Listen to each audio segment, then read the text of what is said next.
Milly-sur-Thérain, dans l'Oise, à la découverte d'une institution locale, le Guillaume Tell, ouvert depuis 40 ans, une aventure au féminin que nous racontent Yolande Malgras et Laurent Pénichou. Tu mettras les roses sur les tables. Oui, madame. Entrer au Guillaume Tell, c'est pénétrer un univers exclusivement féminin. L'habitude ici veut que l'on dispose sur chaque table un bouquet de roses fraîches, été comme hiver. La maîtresse des lieux ne déroge jamais à cette règle. C'est un rituel depuis 40 ans pratiquement. Oui. On aime bien avoir une rose fraîche et les clients apprécient d'ailleurs d'avoir la rose sur leur table. Toute l'année? Oui, toute l'année. Ici, au hameau de Candeville, commune de Milly-sur-Thérain, nous ne sommes plus très loin de la Normandie. Alors bien sûr, cette proximité géographique imprime sa marque à la cuisine des lieux. Dans le four, de généreuses tartes maison préparées par la chef Alexandra, 15 ans de fidélité au Guillaume Tell. C'est des quiches pour ce midi, c'est le plat du jour en fait. On fait une entrée, un plat, et là c'est des endives avec des lardons. Voilà, de la crème et du goya. Et vous faites également des tartes aux fruits là aujourd'hui? Oui. Bah, comme tous les jours, quoi, c'est les desserts quoi, qui vont aller dans la cheminée. Ici, même les chips sont faites maison. Un respect scrupuleux de la charte Bistrot de Pays, un label obtenu en 2013 pour la plus grande fierté de Laurence, propriétaire du restaurant depuis 40 ans et seule aux manettes depuis le décès récent de son époux. Laurence, uniquement dédiée à la salle, laisse les rênes en cuisine à Virginie et Alexandra. Je ne viendrai jamais en cuisine, sinon il n'y aurait plus de clients.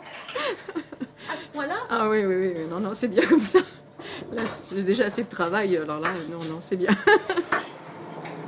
On sent que vous faites une équipe très soudée. Oui, on est en famille ici, vous savez, c'est du personnel qu'on a depuis longtemps. On est entre filles, on est bien. Pour aider la chef en cuisine, Virginie, commis depuis 2 ans.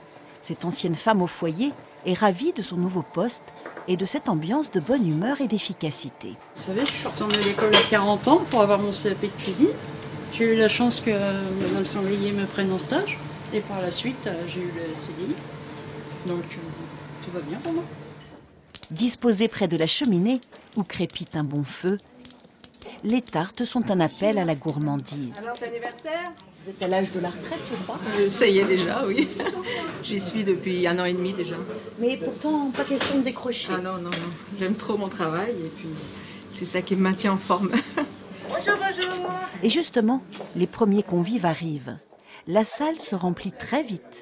Des salariés venus de Beauvais, des retraités, beaucoup de fidèles clients comme Dominique. Alors aujourd'hui en entrée, on a de la tarte aux endives, lardons, gruyère. Moi je suis quelqu'un de campagne. Donc si vous voulez, ici c'est cette ambiance un tout petit peu, on n'est pas dans une ville guindée, truc comme ça, c'est une ambiance plaisante où les gens se connaissent. Donc c'est le côté aussi, on a des habitués qui fait que je crée un tout petit peu un lien. Et puis Laurence est une personne très attachante. En cuisine, les commandes affluent. Ça frétille, ça grésille, ça fume. Fermé entre Noël et l'an et 3 semaines en été, les amateurs d'une cuisine généreuse, entre Picardie et Normandie, ont tout intérêt à réserver. Surtout, vous ne dites pas cantine, vous parlez de bistrot. Si vous dites c'est ma cantine, vous dites c'est mon bistrot.